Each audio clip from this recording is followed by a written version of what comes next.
విక్రమార్క భేతాల కథలు ఎపిసోడ్ 9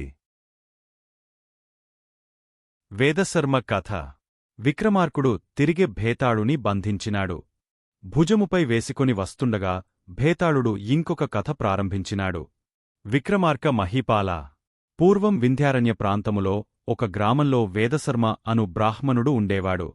అతడు ఆ చుట్టుపట్లగల గ్రామాలలోని వారికి తిథివార, నక్షత్ర ఫలితాలను చెప్పుచువారిచ్చు పప్పు బియ్యములతో తన కుటుంబాన్ని పోషించుకొనేవాడు.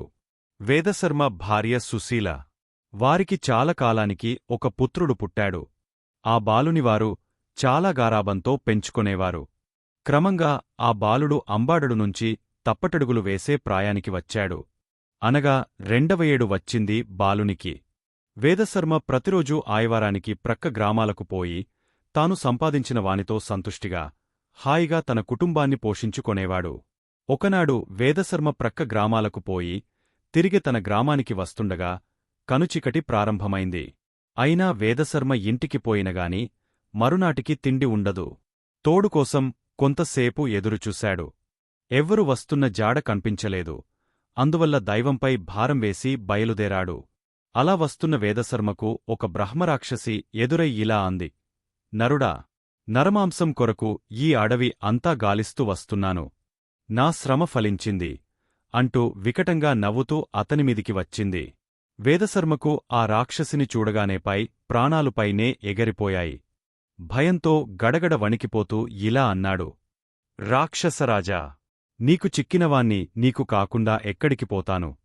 అయినా నా కడసారి కోర్కెను దీర్చుట నీ ధర్మము అని.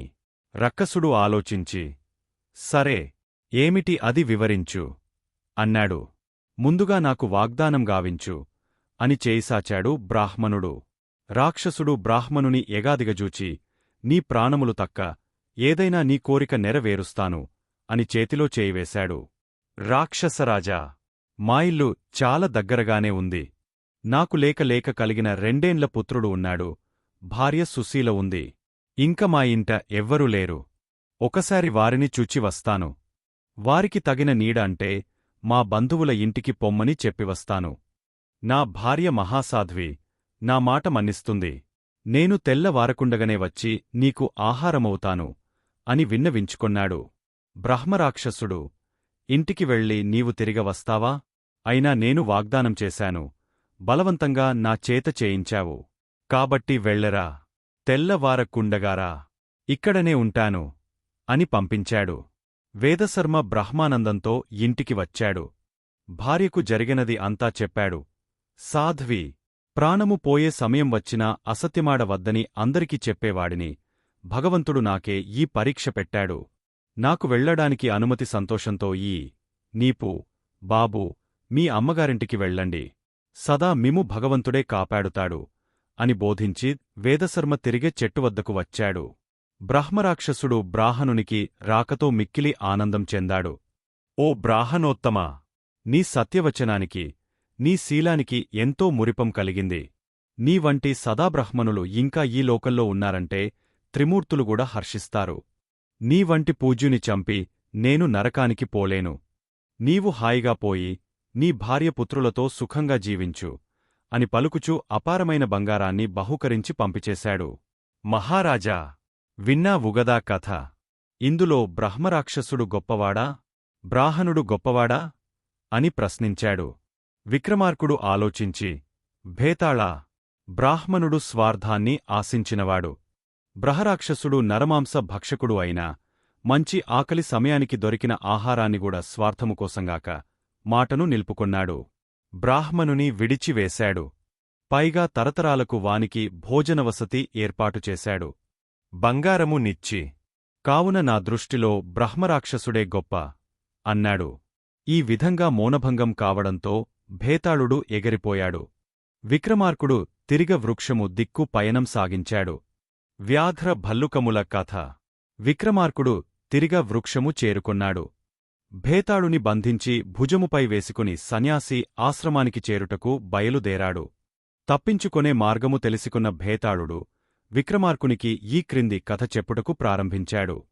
పూర్వము ఆంధ్రావనిలో పేరుగాంచిన నగరం పిష్టలాపురం. ఆ నగరానికి చుట్టుప్రక్కల అనేక చిన్న చిన్న గ్రామాలు ఉన్నాయి. అవి అన్ని పిష్టలాపురానికి కప్పాలు చెల్లిస్తూ ఉంటాయి. వాని యొక్క ఆ గ్రామాల యొక్క బాగోగులన్నీ ఈ నగరమే చూస్తూ ఉంటుంది. అందువల్ల గ్రామోద్యోగులకు తరచు పిష్టలాపురానికి రాకపోకలు జరుగుతూ ఉంటాయి. లక్ష్మీపురం పిష్టలాపురానికి 8 మైళ్ల దూరంలో ఉంది. ఈ 2 పురాలకు మధ్య ఒక చిన్న అడవి ఉంది. అందువల్ల రాత్రిపూట ఎవ్వరూ ఒంటరిగా ప్రయాణం చెయ్యరు. ముఖ్యమైన ప్రయాణాలైతే వివాహాది శుభకార్యాలకు తప్పనిసరిగా వెళ్లవలసిన పరిస్థితి అయితే 10 మంది కలిసి వెడుతుంటారు. కాగడాలు వెలిగించుకుని. ఎందువల్లనంటే రాత్రిపూట కూరముగ సంచారముంటుందని ఆ గ్రామవాసుల నమ్మకం. నిజంకూడా. ఒకనాడు లక్ష్మీపురం దివాణం నుండి పిష్టలాపురం దివాణానికి ముఖ్యమైన సమాచారంగల పత్రాన్ని అతిభద్రంగా దాచుకుని బయలుదేరాడు ఒక ఉద్యోగ. పగటిపూట 2 గంటల ప్రాంతంలోనే బయలుదేరాడు ఆ ఉద్యోగ. కాని అడవి మధ్యకు రాగానే కుండపోతగా వర్షం ప్రారంభమైంది. అందువల్ల ఆ ఉద్యోగి ఒక చెట్టు కింద ఆగాడు. కాని ఎంతసేపటికి వర్షం ఆగలేదు. వెళ్లవలసింది ఇంకా 4 మైళ్ల దూరముంది. క్రమంగా సాయంకాలమైంది. చీకట్లుగూడా ఆలుముకోవడం ప్రారంభించాయి. వెనక్కి పోదామన్నా 4 మైళ్లు పోవాలి. ముందుకు పోవాలన్నా 4 మైళ్లు పోవాలి. చీకట్లు క్రమంగా ఎక్కువ అవుతున్నాయి. ఆ ఉద్యోగ వర్షం కొంచెం తగ్గగానే ముందుకే బయలుదేరాడు. తోడు ఎవరైనా దొరుకుతారేమోనన్న ఆశతో చూస్తున్నాడు. కాని ఎవరూ దొరకలేదు. దేవునిమీద భారం వేసి ఆ వర్షంలోనే ప్రయాణం సాగస్తున్నాడు ఆ ఉద్యోగి. కొంతసేపటికి మధ్యమార్గంలో చిన్న జ్యోతుల్లా వెలుతురు కనిపించింది అతనికి. మొదట అవి ఏవో దలపుకాంతులని భ్రాంతిపడ్డాడు. కాని కొంచెంసేపటికి అవి ఒక పెద్ద పులి నేత్రాలుగా గోచరించింది అతనికి. వెంటనే అతడు ప్రాణభీతితో పరుగెత్తుకునిపోయి సమీపమందేయున్న ఒక చెట్టు ఎక్కి కూర్చున్నాడు. కాని అతడు కూర్చున్న కొమ్మమీద ఒక భల్లుకం కూర్చుని ఉంది.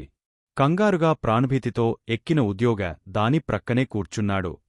కూర్చున్నాక చూశాడు. దానిని వెంటనే గుండె గుభేలు మన్నది అతనికి. భయంతో శరీరముతా చెమటలు పట్టాయి. గడగడ వణకిపోతున్నాడు. క్రిందికి దూకుదామని చూశాడు. అప్పటికి పెద్దపులి అక్కడే తిష్టవేసి కూర్చున్నది. పాపం ఆ ఉద్యోగకి ముందుగీ వెనక నుయ్యి లా అయింది. భయంతో గడగడలాడిపోతున్న అతనిని చూచి భల్లుకం జాలిపడింది. ఓయీ, భయపడకు, నేను నిన్నేమీ అనను. ఈ పెద్దపులి చెట్టు ఎక్కి రాలేదు. నీకు సమయం దొరికేదాకా ఇక్కడే ఉండు. నీ ప్రాణానికి ఏమీ భయంలేదు. నేను హానిచెయ్యను అని వానికి ప్రాణాదానం చేసి దగ్గరగా తీసుకుని ఆదరించింది. క్రమంగా వర్షం తగింది. అర్ధరాత్రి అయిపోయింది. వ్యాభ్రం పెద్దపులి మాత సమయం కోసం చూస్తూ అక్కడే కూర్చుంది. భల్లుకం ఒడిలో చేరిన ఆ ఉద్యోగ నిద్రకు తట్టుకోలేకదాని ఒడిలోనే నిద్రపోయాడు. వ్యాఘ్రం ఆలోచించి కొంతసేపటికి భల్లుకంతో ఇలా అంది. చూడు భల్లుకరాజా, ఈ నరజాతికి ఎప్పుడూ మన మృగజాతిపై కక్షయే. అవకాశం చిక్కిందంటే చాలు, వీరు మనలను చంపడానికి వెనుకాడరు. అటువంటి ద్రోహులు ఈ నరులు. ఇట్టి నరజాతిపై నీకింత కరుణ ఎందుకు? చేతికి చిక్కిన శత్రువులపై దయజూపుట మంచిది కాదు. వానిని తొలగించుకొనుటయే నీతి. కావున నా మాట మన్నించి వానిని విడిచిపెట్టు. నా ఆకలిని తీర్చుము. ఇందువలన నీకు పుణ్యమేగాని పాపము రాదు. ఒక శత్రువును కాపాడుట తోటివానిని చంపుట ధర్మము కాదుగదా. నా యాకలిని తీర్చి నా ప్రాణములు కాపాడుము అని ప్రార్థనాపూర్వకంగా స్వార్థపూరితంగా పలికింది. భల్లుకంగా ఇలా బదులు పలికింది. ఓ వ్యాఘ్రమా, నీవు స్వార్థంతో ప్రార్థించుచున్నావేగాని ధర్మం ఆలోచించుటలేదు. ఈ మానవుడు నీవు చెప్పినట్లు మనకు శత్రువే కావచ్చును. అంతమాత్రముచేత వీనిని చంపుట ధర్మము కాదు. పైగా వానికి నేను ప్రాణదానం చేశాను. నా వాగ్దానమును విశ్వసించి నిశ్చింతగా నా ఒడిలో నిద్రపోవుచున్నాడు. ఇట్టి అమాయకుని నీ మాటలు విని నీకందియజాలను. అన్నృతదోషం వల్ల సంభవించు నరకాన్ని అనుభవింపజాలను. కావున నీవు వీనిపై ఆశ వదులుకుని వేరొక మార్గమును చూచుకో, నీ యాకలిని తీర్చుకో అని పలికింది. అయినా పెద్దపులి అక్కడ నుండి కదలలేదు. మరికొంతసేపటికి ఆ మానవుడు ఉద్యోగి మేలుకొన్నాడు. భల్లుకం ఒకింత ఆలోచించింది. మానవుని యొక్క మనస్సును కూడా తెలుసుకోవాలనుకొంది. మెలకువ చెందిన నరునితో, ఓయి, ఇంతసేపు నిన్ను కాపాడాను. చెట్టు నుండి పడిపోకుండా నిన్ను జాగ్రత్తగా కనురెప్ప వేయకుండా కాపలా కాచాను. ఇప్పుడు ఒకంతసేపు నిద్రిస్తాను. నేను పడిపోకుండా చూస్తుండు అని పలికి నిద్రపోయింది. కాని నిజంగా నిద్రించలేదు. పులి ఏమని బోధించునో, ఈ నరుడు ఎట్లా సంచరించునో అని గమనిస్తూనే ఉంది. భల్లుకం నిద్రించిన కొంతసేపటికి వ్యాఘ్రము మానవుని ఉద్దేశించి, ఓయి నరుడా, నీవు భల్లుకం మాటలు నమ్మకున్నావుగదు. ఆది అంతా నటన. నేను ఇంటికి వెళ్ళిన వెంటనే అది తన వాడియైన గోళ్లతో చీల్చి చెండాడి నీ రక్తాన్ని త్రాగుతుంది. బ్రతికి ఉండగానే నీవు విలవిల బాధపడుతూ ఉండగనే నిన్ను కడుపార భుజిస్తుంది.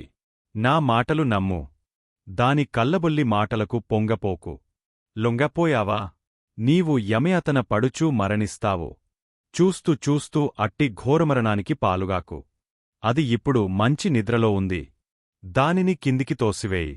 దానిని తిని నా దారిన నేను పోతాను. తెల్లవారగనే నీ దారిన నీవు పోవచ్చు అని దుర్బోధ చేసింది. దాని మాటలు ఆ ఉద్యోగికి సత్యంగానే తోచాయి. ప్రాణంమీద ఆశ కలిగింది. పులి చెప్పినట్లుగానే చేస్తేనే మంచిదని నిశ్చయించుకొన్నాడు. వెంటనే భల్లుకాన్ని క్రిందికి త్రోసివేశాడు. కాని కపట నిద్రలో ఉన్న భల్లుకం వెంటనే ఎగిరి కొమ్మపై కూర్చుంది, పులికి అందకుండా. ఆ ఉద్యోగ భయంతో ఎంతో గడగడలాడిపోయాడు, భల్లుకం ఏమి చేస్తుందోనని. పులికి ఇప్పుడు మరింత సందు దొరికింది. చూసావా, భల్లుకరాజా, మానవుని కుటిలబుద్ధి! నేను చెప్పితే నమ్మావా? ఇప్పుడు ప్రత్యక్షముగా చూశావుగదా అంది వ్యాఘ్రము. అయినా భల్లుకం మనస్సు మార్చుకోలేదు. భయపడుతున్న ఆ మానవుని దగ్గరకు తీసుకుంది. వ్యాఘ్రరాజా, నాకు నీకంటే మానవుల సంగతి బాగా తెలుసు. తెల్లనివన్నీ పాలు, నల్లనివన్నీ నీళ్లు అని నమ్మే అమాయకులు మానవులు. ఇతడు నీ దుర్బోధలు నమ్మి ప్రాణభీతితో ఈ అహాయిత్యాన్ని పాల్పడినాడు.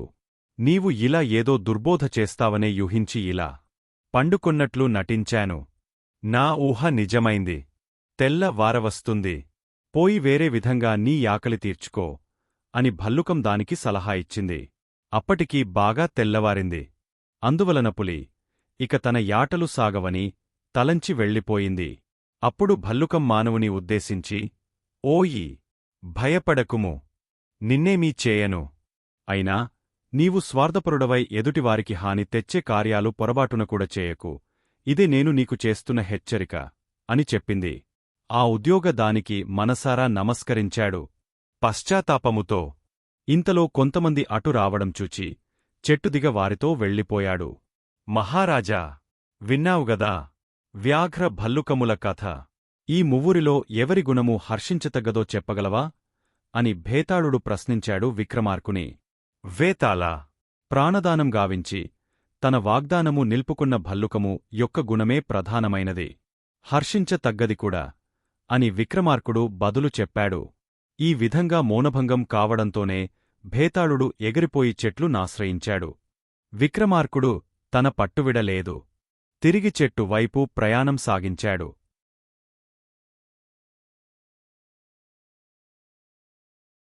తరువాత ఏం జరుగుతుంది అనేది నెక్స్ట్ వీడియోలో చూద్దాం. మా వీడియో మీకు నచ్చినట్టు అయితే లైక్ చేయండి, షేర్ చేయండి. ముఖ్యంగా సబ్స్క్రైబ్ చేసుకోవడం మరచిపోకండి. మీ సలహాలు సూచనలు ఏమైనా ఉంటే కామెంట్ చేయండి. సోషల్ మీడియాలో ఫాలో అవ్వండి.